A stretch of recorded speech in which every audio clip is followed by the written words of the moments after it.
Hi everyone, it's time for our 20-week stock challenge again. Alright, as usual, we will be recommending one stock every week. And before we go on, okay, let me introduce myself. I'm Joe. Okay, my wife is Sarah, and actually today she's not around. So you know what? It gives me total freedom to say whatever I want about her, and there's absolutely nothing she can do about it. Okay, we are husband and wife. All right, so what do we specialize in? For me, is fundamental analysis. You can call me Mr. FA. All right, and for her, she loves technical analysis. I don't know what she loves about it, but never mind. We believe that together we are better, and if you combine FA and TA, it actually corresponds with the pronunciation of the Chinese word 发达, which means to be extremely prosperous, and that is also what we want for you. Okay, this week, week 4, I'm going to unveil a potential 10 bagger. What this means is that it has the potential to grow 10 times. Are you excited? Alright, if you are excited, come on, let's go. Okay, before I go on, imagine if you had invested $1,000 in Amazon back in 1997, guess how much would you have gotten right now? Alright, you would have gotten more than $1 million as of last year. This year, I think it would be even more. Okay, so this is what a 10 bagger actually does for you. Of course, Amazon was way more than a 10 bagger. It was, I think, even 1,000 bagger. Okay, so today the stock again is a potential 10 bagger. Okay, so what is this stock? If you are ready to find out, I will review to you now. It's actually 美团点评. Okay, this is actually, we came across this actually firstly through Adam Khoo's video. So over here, really a quick shout out to him, all right, for actually picking this one. All right, before I go on, I really want to really reiterate that this is really for educational purposes. It's not really a stock recommendation. Okay, and please do your own due diligence before you take any action. Okay, a bit of background context. China always had a big three: Baidu, Alibaba, and Tencent. In USD, their market cap is actually written down there. For Baidu is 36 billion, Alibaba is 450, and Tencent is 426 billion. They are known as the BAT or the BAT. Alright, if you look at closely, this is what they do, because we know China, they don't have Google, they don't have Facebook, YouTube is not allowed there. So for Baidu, Alibaba, and Tencent, they actually take on the functions of these very well-known American companies shown on this slide. Okay, but something happened to Baidu earlier this year, because of poor earnings in the first quarter this year and poor guidance for the rest of this year. It actually dropped quite a lot. Of course, the trade war had a part to play, and although it picked up a little bit right now, but it has fallen quite a fair bit from its high the previous few years. Okay, so what is 美团点评? For those who didn't get to see this when we first did it earlier this year, slightly earlier, it is actually another app. Okay, as of now, the market cap is already 54.8 billion. It has way overtaken Baidu. All right, it is considered to be the Groupon of China. Okay, if you look at what does US and countries around the world do, they actually have different apps for different functions. For example, food delivery, there's Uber Eats, GrabFood, Deliveroo. Those apps we are very familiar with. For travel, they have Airbnb, Booking.com. For ride hailing, of course, we have our Gojek, we have our Grab. We used to have Uber, not anymore.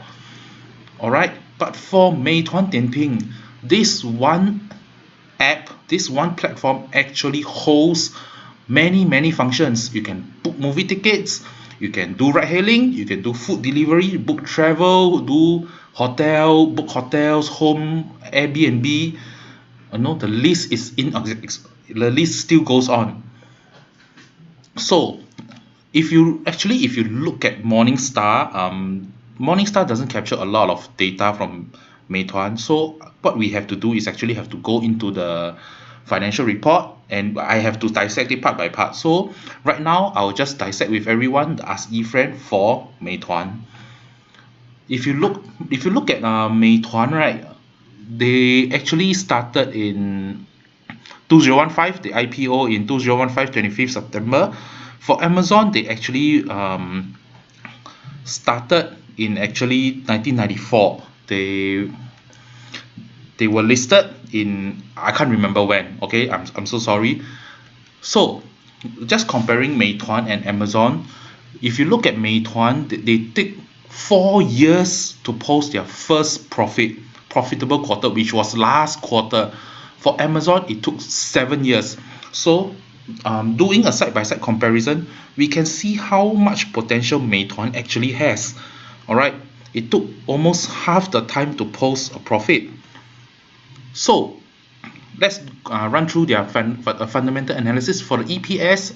For this, the latest quarter, I couldn't find an EPS for Meituan. So what I had to do is I had to assume that the number of shares in the previous quarter is the same as this quarter, and with the net income of this quarter, I calculated, and this quarter they made actually 0.23 China yuan or renminbi per share in quarter 3.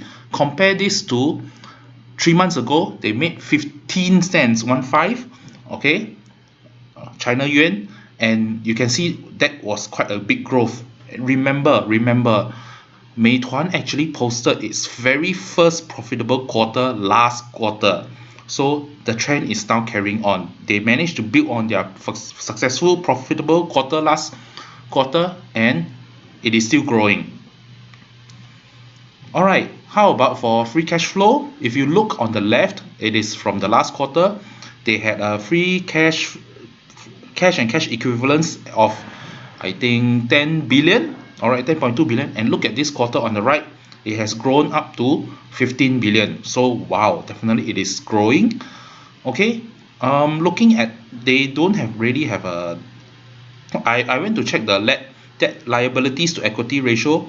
So from Q2 it was 0.42, from Q3 it was 0.41. I would say it's still roughly the same.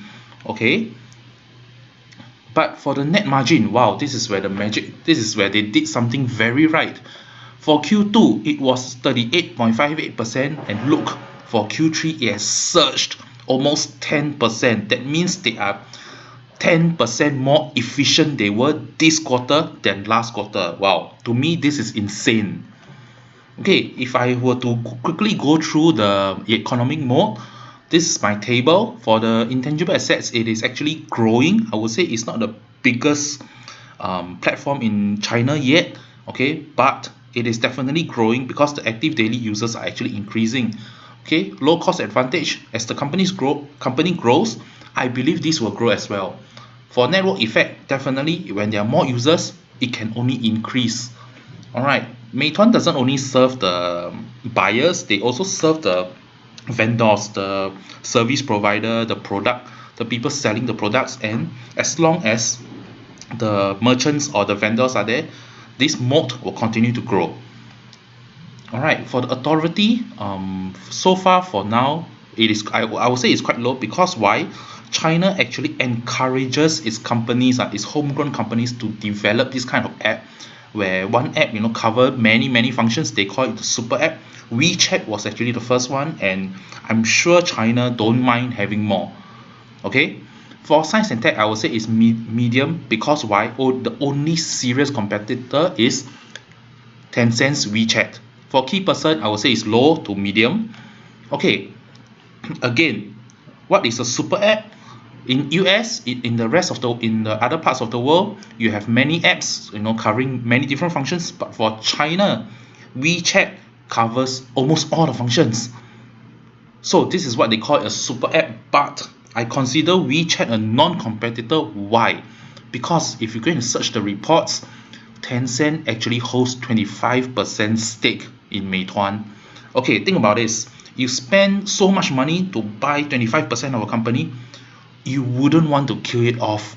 All right, if you view it as a competition, you won't invest in it and then try to make that company bankrupt. In fact, you will support it. So that's why I would say Tencent, from a competitor, it has turned into an ally, and that is that bodes very well for Meituan. This is also some info that I also pulled out from Wikipedia. If as of last year, China is ranked number 19 in the world for smartphone penetration. The percentage is at 55.3%. What this means is that about 55%, slightly more than half of China's population has a smartphone, is holding on to a smartphone. And to me, it is very easy for this number to grow. And when this number grows, WeChat, Meituan, all these apps, their daily users will definitely go up by a lot, and this will really bring them much more business. They have low debt, okay, and that is also a good point. So if you ask me, oh, is this company a perfect company? Definitely not. Okay, the only maybe the maybe the major significant cons about this company is that it is still very new. I don't really have a lot of data on this company because they only IPO a few years ago. Okay, so there's not much data. Remember, last quarter was the first profitable quarter, so this is the second consecutive quarter where they made money. So can they still continue to do this? We will see again. So that's why I'm very very excited to bring you this one, because wow, this is really a potential. If it, why do I say it's a 10 bagger?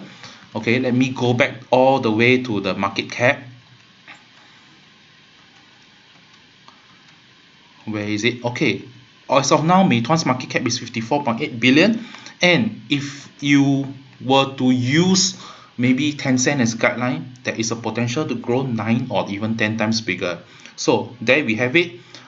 This is our stock study for this week. Let me know what you think. Okay, if you would invest in it, do comment. Okay, see you next week. Bye bye.